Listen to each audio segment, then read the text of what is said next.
2, no nos queda mucho, así que vamos a empezar inmediatamente. Estábamos hablando de la clase anterior sobre las macromoléculas que componen los alimentos, o sea, los macronutrientes que componen los alimentos, y empezamos a hablar de los glúcidos, después hablamos de las proteínas y quedamos acá en los lípidos. Y los lípidos vamos a seguir la misma dinámica, vamos a hablar un poquito sobre la composición química y algunas funciones energéticas o estructurales que puedan tener. Los lípidos son moléculas hidrofóbicas, eso quiere decir que no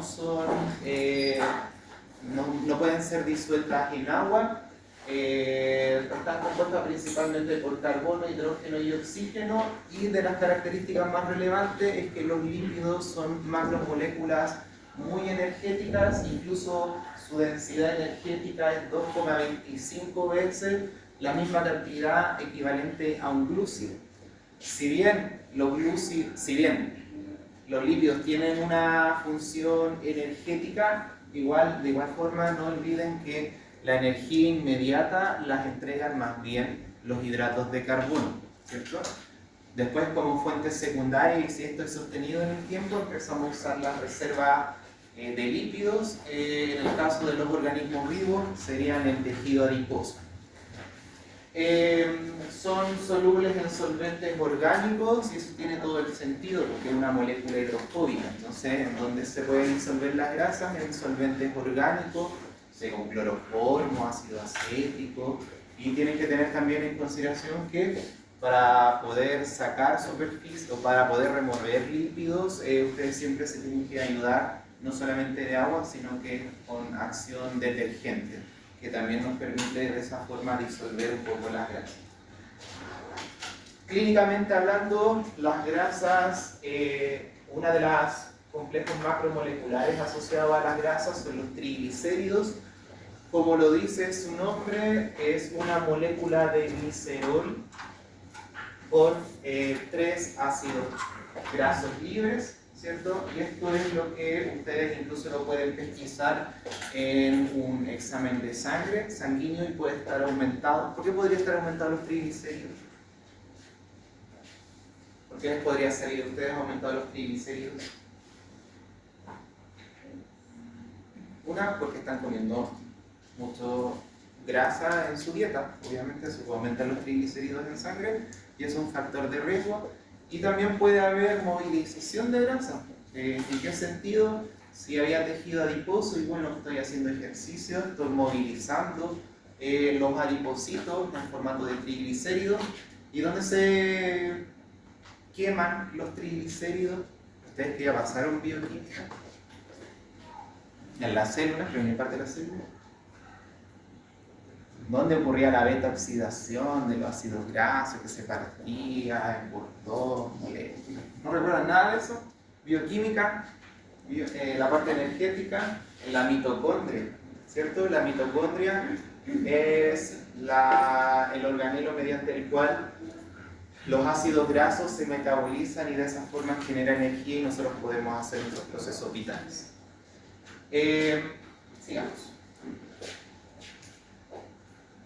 Los ácidos grasos los podemos clasificar según su saturación. Están los ácidos grasos saturados, los monoinsaturados y los poliinsaturados. ¿De qué depende la saturación? Bueno, cuando estamos hablando de saturado es cuando hay una cadena lineal simple, eso quiere decir que no hay dobles enlaces. Al tener estas cadenas ordenaditas, porque esto se pone denso.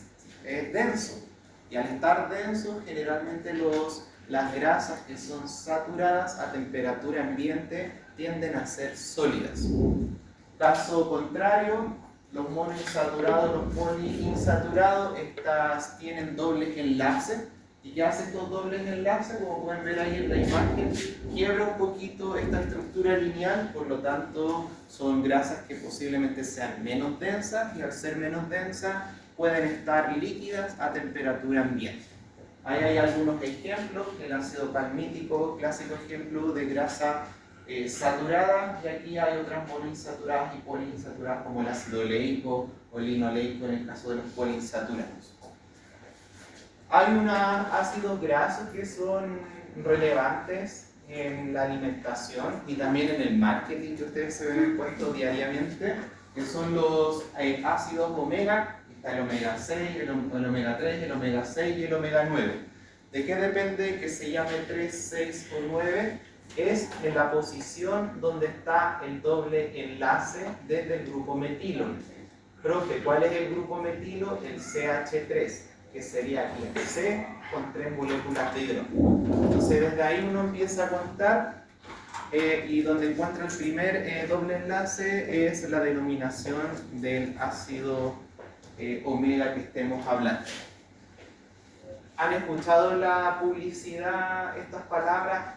EPA, DHA, los salen en las fórmulas lácteas, en Chur y cosas así, que te ofrecen, que tiene una calidad nutricional súper buena y además tiene probióticos, prebióticos, DHA, EPA, súper bien. Bueno, ahora para que sepan, el EPA y el DHA son ácidos omega 3.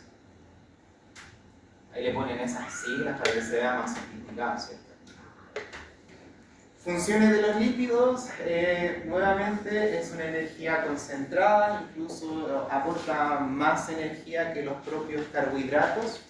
Tiene un efecto en la regulación térmica, el tejido adiposo en los animales obviamente ayuda a regular la temperatura corporal. Absorción de vitaminas, hay algunas vitaminas que son de origen lipídico, por lo tanto si ustedes quieren absorber esas vitaminas se sugiere que lo hagan a través de alimentos grasosos. ¿Cuáles son estas vitaminas? La A, la D, la E y la K. A, D. Hormonal, muchas hormonas esteroidales, o sea, todas las hormonas esteroidales son de origen lipídico, muchas de las hormonas asociadas a la reproducción tienen que ver con hormonas esteroidales, la progesterona, estradiol, estrógeno, todas esas cosas. Estructural, todas las membranas celulares de procariontes, eucariontes, la membrana celular, pero también la membrana de los propios organelos, son constituidas de fosfolípidos. ¿Y qué son los fosfolípidos? En su gran porcentaje son lípidos, como dice su palabra. Y palatabilidad, obviamente no es lo mismo consumir una papa al agua, que esa misma papa ustedes la sometan a una freidora y sale una papa frita, ¿cierto? La grasa para los mamíferos en general es súper palatable y nosotros tampoco somos la excepción y por eso que a nosotros nos gustan las cosas con grasa porque es más palatable. ¿Ya? Y ahí puse algunas imágenes solamente para, bueno, el tema de las papas fritas, ¿cierto? No es lo mismo una papa frita que una papa al agua y la explicación de por qué los osos pueden hibernar sin comer por largos periodos de tiempo, que es por el tejido adiposo y este se va catabolizando cuando está hibernando sin necesidad de comer el alimento. Vitaminas. Las vitaminas, aquí están, son compuestos orgánicos esenciales que ayudan a un sinfín de procesos metabólicos asociados al crecimiento o al mantenimiento de la homeostasis. Nosotros los ingerimos en la dieta, pero fundamentalmente en cantidades trazas, estamos hablando de miligramos o incluso de microgramos. La mayoría no son sintetizadas por el organismo animal, deben ser ingeridas en la dieta. Existen 15 vitaminas que se han logrado aislar hasta el momento, incluso ustedes las pueden comprar en la farmacia, algunas vitaminas, vitamina C, vitamina del complejo B, y hay algunas que su síntesis, su absorción depende de la especie, de la edad y también de la microbiota gastrointestinal. Como todo en el área de los alimentos hay clasificaciones, las vitaminas se clasifican en dos grandes grupos, las vitaminas hidrosolubles y las vitaminas liposolubles.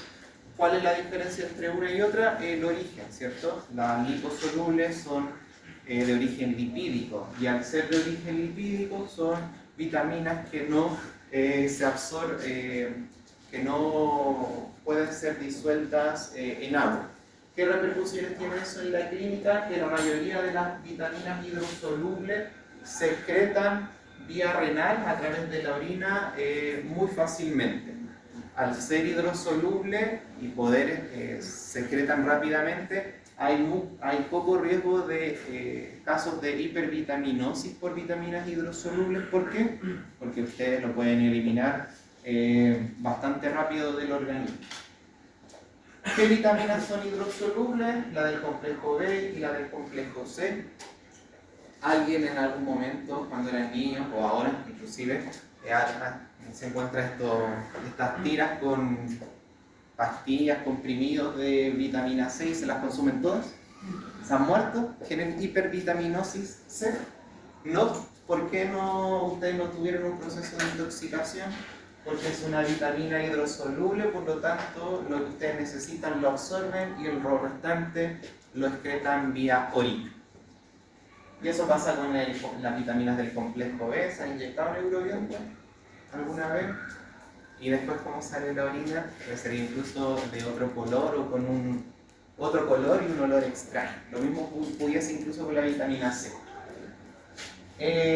Vitaminas liposolubles, por el contrario, son de origen lipídico, no son hidrosolubles, por lo tanto, estas tienen estas vitaminas liposolubles pueden acumularse en grasa en los organismos animales y en el humano. Si se acumula en grasa, su excreción no es renal, no es vía orina, sino que su excreción más que nada por las heces, las deposiciones, y al poder bioacumularse en el tiempo en la grasa, hay cierto riesgo o mayor riesgo de hipervitaminosis en estos casos. ¿Por qué? Porque al ser liposoluble se quedan ahí retenidas en grasa y eso aumenta el riesgo de posiblemente un caso de hipervitaminosis. ¿Qué vitaminas existen que son liposolubles? Como les había dicho, la vitamina A, la D, la E y la K. Y acá, para concluir esta diapo, hay un cuadro comparativo en donde están las dos clasificaciones de vitamina y ahí están las dos categorías en donde hay ciertas diferencias entre una y otra. Nuevamente y rápidamente, la absorción en las vitaminas liposolubles, estas deben hacer a través de las grasas para de esa forma poder absorberlas de una forma más rápida. El almacenamiento, las liposolubles sí se pueden almacenar en grasa, las hidrosolubles no. La absorción en las hidrosolubles es renal a través de la orina, las liposolubles son a través de las deposiciones. Toxicidad en las liposolubles puede ser posible por este efecto de acumulación en las grasas. En las hidrosolubles es muy difícil que así suceda porque la excreción es bastante rápida. Deficiencia, esto no lo dije anteriormente, pero las liposolubles al almacenarse en grasa, su deficiencia es menos probable. ¿Por qué? Porque se almacenan en grasa. En cambio, las hidrosolubles, al excretarse más rápidamente, su deficiencia incluso puede ser rápida. Me acordé que en la otra sección les conté de estos marineros, cuando Europa se estaba repartiendo el mundo hace muchos siglos atrás, tenían que viajar en barco, y una enfermedad bastante recurrente en los marinos y el ejército era el escorbuto, que era deficiencia de vitamina C. ¿Y por qué le daba deficiencia de vitamina C?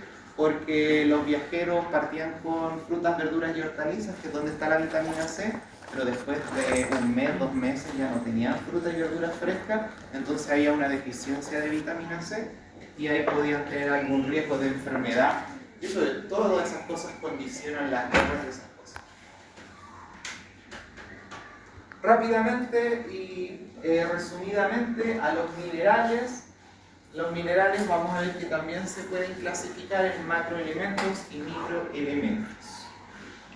Los anteriores, las vitaminas, eran elementos orgánicos, en cambio los minerales son elementos en su gran mayoría inorgánicos y que también son indispensables para los organismos vivos. No son sintetizados por el organismo y deben obtenerse a través de la dieta. La clasificación de los minerales depende del requerimiento que necesiten los humanos. Están los macroelementos, en donde se necesita un poquito más de inclusión en la dieta. Se describe que de 0,1 gramos al día, ahí está el calcio, el fósforo, el magnesio. ¿En dónde encuentran calcio y fósforo? En alta concentración en un tejido. Ustedes que pasaron intraembriología.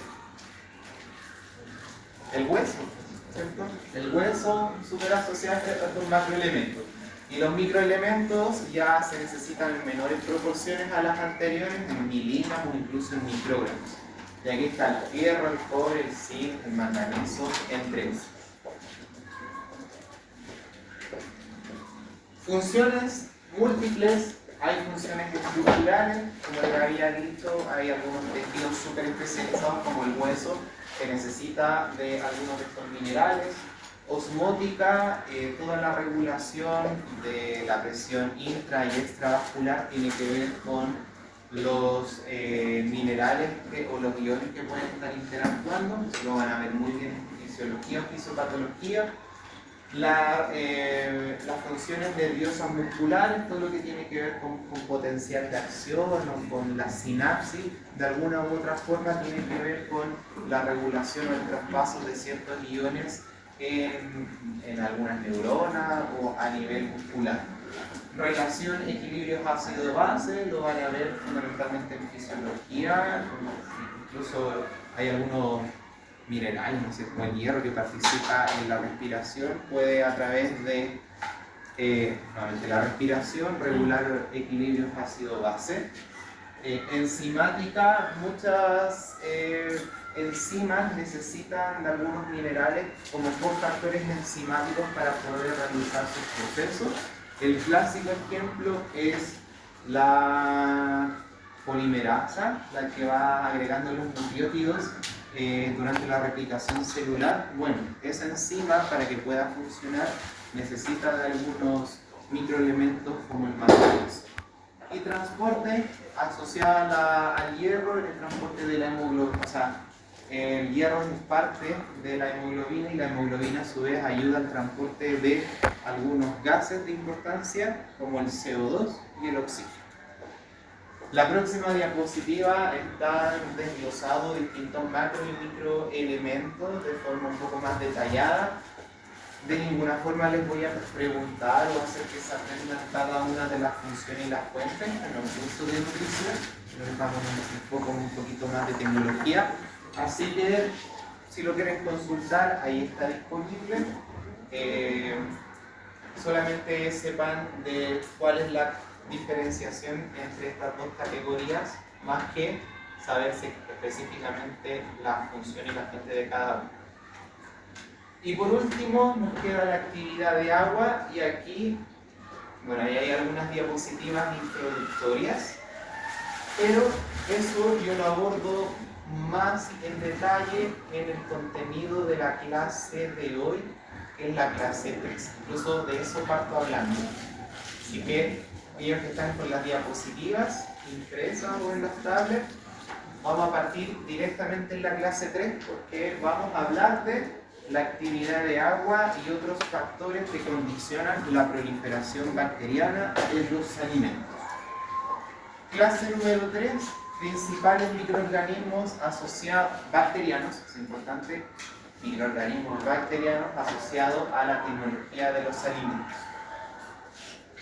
Pueden ver ahí el contenido de la clase, son bastantes tipos de bacterias. Vamos a ver una por una brevemente sus características principales y la aplicación tecnológica en los alimentos o la importancia que tienen en la salud pública algunas bacterias en los alimentos.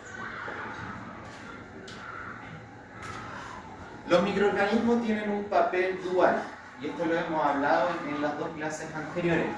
¿En qué sentido? Hay algunas bacterias que son beneficiosas para la producción de alimentos.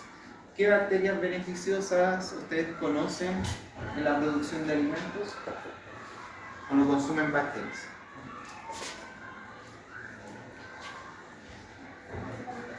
¿Qué cosas consumen ustedes? Los probióticos, ya, los probióticos están en algunos lácteos generalmente, ¿cierto? Para hacer el yogur necesitamos de algunos cultivos bacterianos para que puedan fermentar la lactosa y de esa forma generar el yogur. Entonces ahí aplicamos algunos microorganismos para los procesos tecnológicos. ¿Qué otro alimento se asocia a bacterias o a levaduras? La cerveza, ¿cierto? Cerveza, vino y todo lo que es fermentación etílica en este caso. La levadura que se encarga de la fermentación del azúcar de la cebada para la producción de alcohol y CO2 para formar la cerveza se llama Saccharomyces cerevisiae, una bacteria mega archi utilizada en investigación y en la industria. Y bueno, también hay algunas bacterias que fermentan algunos zumos, jugos, por ejemplo el de uva, y después se forma el vino.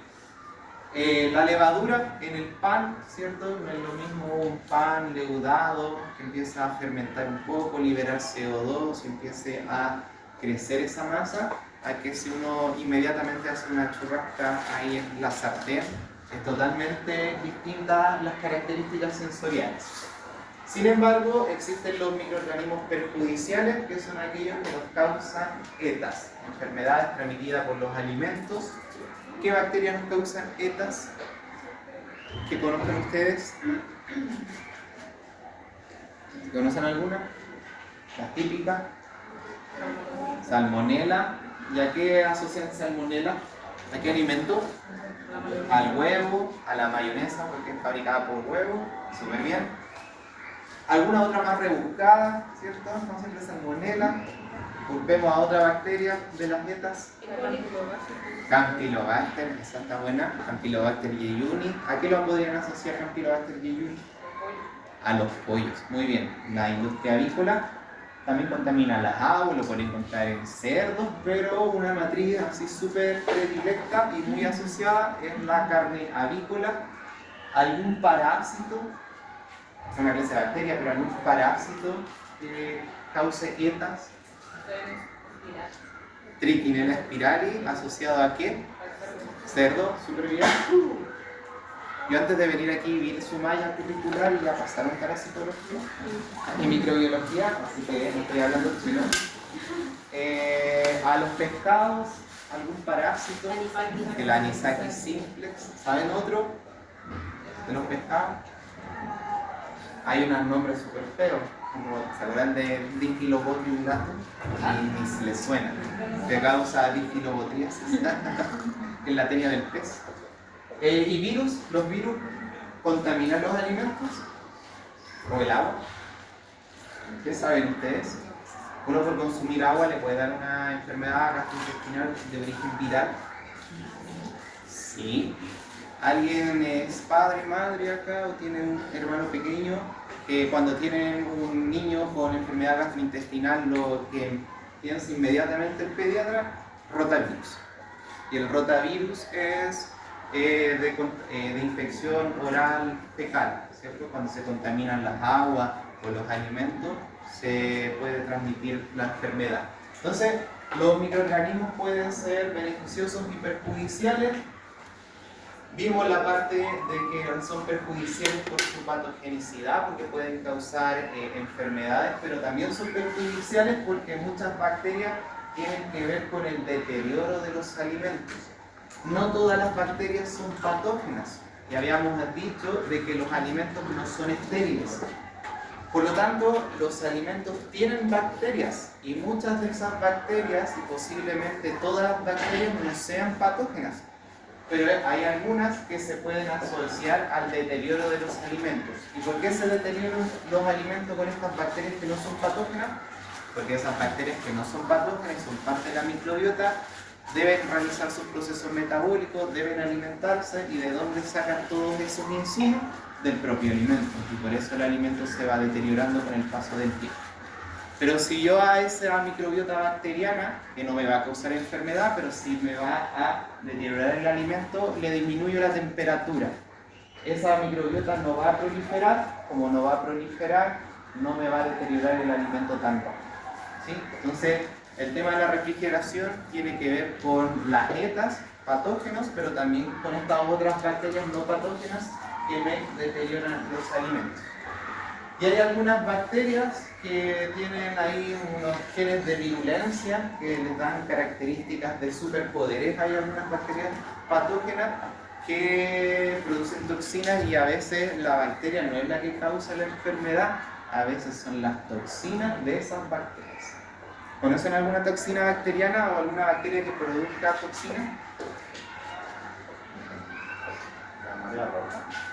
Ya, hay la marea roja. La marea roja, no sé si lo vemos en este semestre, pero es un contaminante, un peligro químico que lo producen unas microalgas. Incluso las mareas rojas, el concepto real es floraciones algales nocivas, las FAN.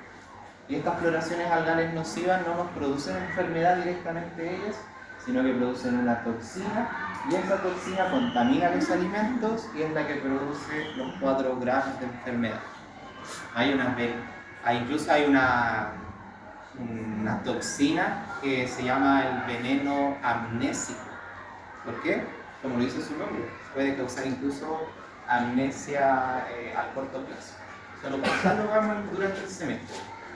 Hay algunas otras bacterias más clásicas como el Clostridium botulinum, que produce la toxina botulínica. Y la toxina botulínica, ¿le suena al botox, cierto? Del tema de la contracción muscular. La toxina botulínica inhibe la contracción muscular y eso puede causar un cuadro, o sea, un paro respiratorio. Si es que no podemos contraer en los músculos intercostales y diafragmáticos, entonces no podemos respirar.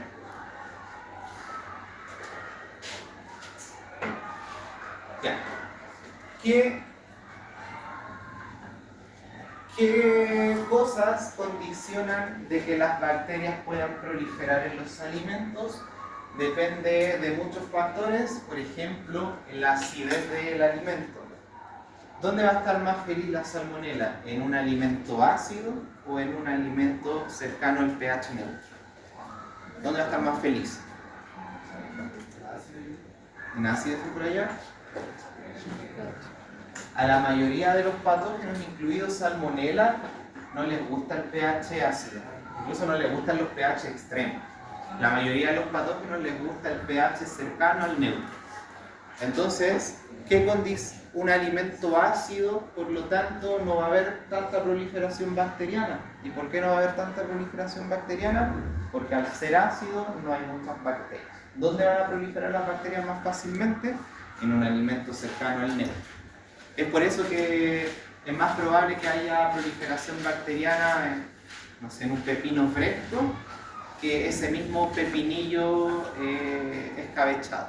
¿Por qué? Porque el escabeche es ácido acético, es vinagre, y la mayoría de las bacterias no les gusta el pH ácido. Hay otras como la actividad de agua, temperatura, disponibilidad de oxígeno, todos esos factores que condicionan que las bacterias proliferen más rápido o proliferen más lento, se conoce como, y paso a la siguiente diapositiva, se conoce como los factores intrínsecos y extrínsecos de los alimentos, que condicionan la proliferación bacteriana. Y aquí, antes de pasar a la siguiente diapositiva, me hago un stop, y eso siempre lo pregunto en la prueba y no está en la diapositiva, ahí ya lo tengo escrito. Aquí dice proliferación bacteriana. ¿Los virus proliferan en los alimentos? ¿Se multiplican? No, ¿por qué? Necesitan de una célula, y cualquier célula. ¿Me han preguntado eso? ¿Por qué a ustedes no les da parvovirosis, siendo que cuando van a la clínica pueden abrazar al perro y no les va a dar parvovirosis? ¿Por qué? Porque los virus son especie específico, y más que eso, son célula específico, y más que eso, son receptores específicos. Entonces ustedes pueden estar llenos de parvovirus del parvovirus, pueden ingresar parvovirus a su gastrointestinal pero el parvovirus va a llegar a su gastrointestinal y va a decir, este no es mi ambiente, sáquenme, porque no va a encontrar nunca su receptor, porque él está buscando receptor de enterocito canino. Entonces pasa y usted no le da parvovirus, ¿cierto? Entonces lo mismo pasa con los virus en los alimentos. Puede haber un virus que contamine el alimento, pero ese virus nunca va a encontrar su célula específica, que no sé, el rotavirus está buscando enterocito de niño, y aquí en una manzana va a encontrar células vegetales, no va a entender nada del rotavirus de dónde está, definitivamente en su ambiente, y no va a poder multiplicarse porque no está su célula huésped específica. Por lo tanto, ¿los virus se pueden multiplicar en los alimentos? No. ¿Por qué? Porque es un célula específico, así que no puede proliferar o multiplicarse. ¿Y los parásitos? Ahí es una gran pregunta. ¿Los parásitos se pueden multiplicar en los alimentos? Como Trichinella spirali, Anisakis y Bifidobacterium latus, que me dijeron hace poquito. No se puede. Ya, eso es correcto. Los parásitos no se multiplican ni reproducen en los alimentos. Y ahora, ¿el por qué? Necesitan de un huésped, e incluso más de un huésped. Anisakis tenía que pasar por el copépodo, después debía pasar por un consumidor primario, después un secundario, ahí a veces estaban nosotros como hospederos paraténicos, pero para completar el ciclo del anisakis pasaba por múltiples hospederos. Y así pasa con Taenia solium, Taenia saginata, que se asocia también a contaminación de carne, necesita de múltiples hospederos. Si llega un parásito a un alimento, de ninguna forma va a poder completar su ciclo biológico, por lo tanto no va a poder reproducirse. Caso contrario, las bacterias. Las bacterias contaminan un alimento y se le dan las condiciones ideales, va a proliferar, hasta cuando más pueda. O sea, ahí, ojo, siempre pregunto eso, de qué prolifera y qué no prolifera, y el fundamento del por qué. Ya, entonces, factores que condicionan la proliferación bacteriana, hay de dos tipos, factores intrínsecos y extrínsecos. ¿Qué son los factores intrínsecos? Son factores, cualidades propias del alimento que pueden condicionar la proliferación bacteriana. Entonces, un alimento puede ser ácido, esa es su característica, y eso es un factor intrínseco. ¿Por qué? Porque el pH ácido va a condicionar la proliferación bacteriana, y es lo que estábamos hablando antes. Si hay un alimento ácido, ¿hay mayor o menor proliferación bacteriana con pH ácido? Hay menor proliferación bacteriana. Recuerden, las bacterias no les gusta el pH ácido o los pH extremos, les gusta estar cercano al medio.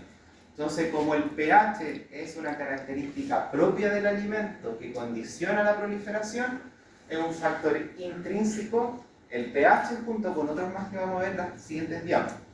Pero están los factores extrínsecos, que son condiciones que ya no son características propias del alimento, sino que son factores externos. Clásico ejemplo, la temperatura. La temperatura es un factor extrínseco, porque la temperatura es asociado a el lado ambiental, no es una característica propia del alimento. Vamos a ir primero con los intrínsecos. El primero que vamos a ver es lo que se llama actividad de agua, o también lo pueden encontrar en los libros como AW pequeñita. La actividad de agua se mide en una escala, y esta escala va entre 0 y 1. Cuando un alimento está más cercano al 1, es un alimento que tiene una alta actividad de agua. Si un alimento disminuye su actividad de agua, tienden a pensar lo que es un alimento más seco. ¿Qué es la actividad de agua? En definitiva, es el agua disponible que tienen las bacterias para realizar sus procesos metabólicos. ¿Dónde es más feliz la salmonela? ¿En un charqui o en una pechuga de pollo fresca? Pechuga de pollo fresca, ahí va a estar más feliz la salmonela. ¿Y por qué es más feliz la salmonela? ¿Qué tiene diferencia la pechuga de pollo con el charqui? El agua, o específicamente la actividad de agua. La pechuga de pollo muy probablemente tenga una actividad de agua de 0,98, casi 1. Y el charqui, dependiendo del charqui, puede tener una actividad de agua del 0,6 o incluso menos. Entonces, entre menos actividad de agua tenga un alimento, la proliferación bacteriana es menor. En cambio, entre más actividad de agua, eso quiere decir entre el alimento sea más fresco porque tiene mayor actividad de agua, la proliferación bacteriana va a aumentar. Más que aprenderse específicamente qué alimento pertenece a qué cosa, como mensaje final, y eso lo deben saber, es lo que dice acá. Que cuando la actividad de agua aumenta, la vida útil disminuye. ¿Le hace sentido eso? Si un alimento tiene mucha actividad de agua, o sea, un alimento fresco, la vida útil va a ser menos. Si yo tengo un queso fresco que tiene una actividad de agua casi de 1, ¿cuánto es la vida útil de un queso fresco? Lo compran en la mañana y posiblemente en la tarde, si no lo almacenan en temperatura de refrigeración, ya esté medio avinagrado. Entonces, entre más alta la actividad de agua, la vida útil del producto se ve disminuida. Todo lo contrario, si la actividad de agua es más pequeña, la vida útil aumenta. ¿Qué dura más? ¿Un huesillo o el durazno fresco? El huesillo. El huesillo. ¿Y el huesillo por qué? Porque su actividad de agua es menor. Entonces, su vida útil aumenta. Eso es lo importante, más que aprenderse, que de igual forma aquí les dejo una tabla de referencia de algunos alimentos que tienen actividad de agua de diversas categorías, pero ahí para que vean que la harina, la miel o el huevo en polvo tienen actividad de agua que son ya no tan cercanas al 1, así que son alimentos, si ustedes lo están viendo igual, vean el tipo de alimentos. La mayoría de estos alimentos no se asocia a una proliferación bacteriana o una descomposición rápida. Son alimentos bastante secos.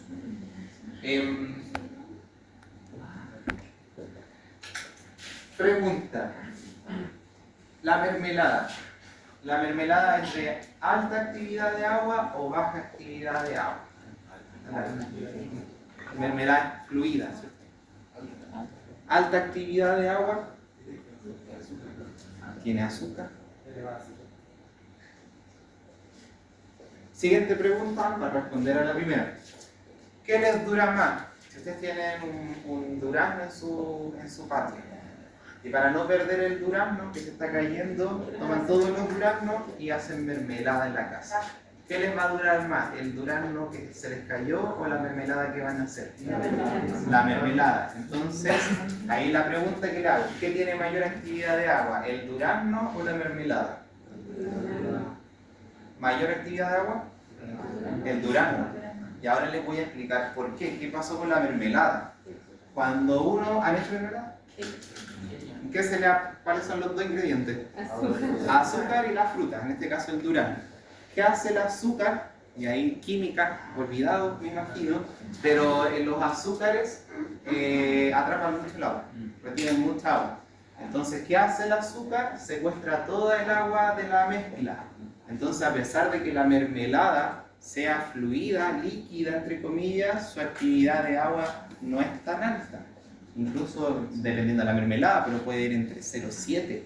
Por lo tanto, esa mermelada, al tener una actividad de agua menor, las bacterias no pueden proliferar tan rápido, entonces su vida útil aumenta y ustedes pueden consumir esa mermelada en invierno, siendo que los duraznos se estaban perdiendo en verano. ¿Qué más? ¿Pero qué es lo que contamina ¿qué es lo que contamina las mermeladas generalmente? Los hongos. Y ahí viene otra cosa importante. Los hongos siempre contaminan los alimentos o los nichos ecológicos donde las bacterias no están. Las bacterias son súper peleadoras entre ellas. Las bacterias están en un ambiente y luchan entre todas para quién se establece en este nicho ecológico. En cambio, los hongos tienden a ser súper bajo perfil, como yo no me meto en problemas y que anda buscando nichos ecológicos donde no estén las bacterias. ¿Qué pasa en la mermelada? Como la mermelada no pueden proliferar las bacterias, llega el hongo y dice, aquí no hay tanta pelea, aquí me puedo establecer. Y además que los hongos pueden persistir en ambientes súper desfavorables. Ellas proliferan donde el pH es ácido, ellas proliferan donde la actividad de agua no es muy alta, ellas proliferan generalmente en condiciones más adversas. Así que es por eso que la mermelada no se contamina mucho con bacterias o no se asocia a descomposición bacteriana, sino que se asocia más bien a contaminación con hongos. ¿Se le ha podrido un limón? ¿Cierto? Que lo que le sale casi inmediatamente no es tanto una descomposición bacteriana, sino que es como de un día para otro hongo. ¿Y por qué? Porque el limón es bastante ácido, entonces las bacterias como que están ahí medio proliferando, descomponiendo el alimento, pero finalmente quien coloniza ahí es un hongo. ¿Por qué? Porque el hongo prolifera donde no hay mucha pelea. ¿Y quiénes son los peleadores siempre? Las bacterias. Otro factor intrínseco, el pH, y esto lo hemos estado hablando antes, ¿cierto? El pH, ustedes lo saben, es una escala entre el 0 y 14, en donde el 7 es pH neutro, de ahí hacia abajo se describen que son pH ácidos, de arriba hacia arriba se dice que son pH alcalinos o básicos, donde proliferan la mayoría de las bacterias patógenas y las que se asocian a descomposición de alimentos cercanos al neutro. La mayoría de las bacterias no les gusta proliferar a pH ácido, entonces, ¿qué hace la industria? Aplica ácido o aplica la acidificación de sus alimentos para poder controlar la proliferación bacteriana y de esa forma controlar la vida útil del producto. Importante de la diapo. El pH 4.6. ¿Por qué? El pH 4.6 es un punto de quiebre, un punto de inflexión en la industria. ¿Por qué? Se describe según literatura, mucha evidencia científica, que la mayoría de las bacterias, cuando están patógenas, en pHs inferiores a 4.6, se inhibe prácticamente su proliferación, su reproducción. Entonces, los alimentos ácidos que están por debajo de 4.6, o sea, son alimentos muy ácidos, se denominan alimentos de alta acidez. ¿Por qué? Porque son muy ácidos. ¿Y cuándo son de alta acidez? Cuando tienen un pH por debajo de 4.6. ¿Qué alimentos ácidos conocen ustedes que la industria, ustedes saben, y los compran sabiendo que son ácidos? Algunos jugos, algunos yogures, las compotas, la salsa de tomate.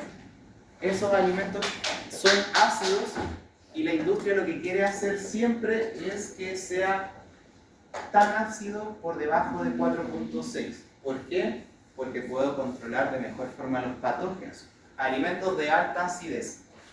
Como existen los de alta acidez, existen los de baja acidez, que son alimentos ácidos pero están por sobre 4.6, o sea, son alimentos no tan ácidos y por eso se llaman de baja acidez.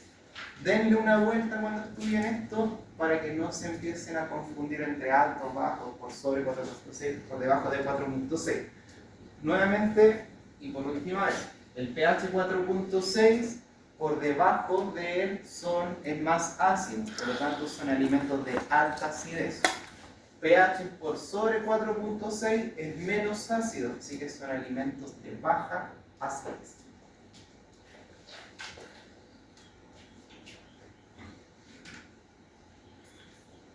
Y los últimos factores intrínsecos que no son tan utilizados en las industrias, pero igual se los comento, que son algunos constituyentes antimicrobianos que se describen que tienen algunos alimentos. ¿Qué son estos constituyentes antimicrobianos?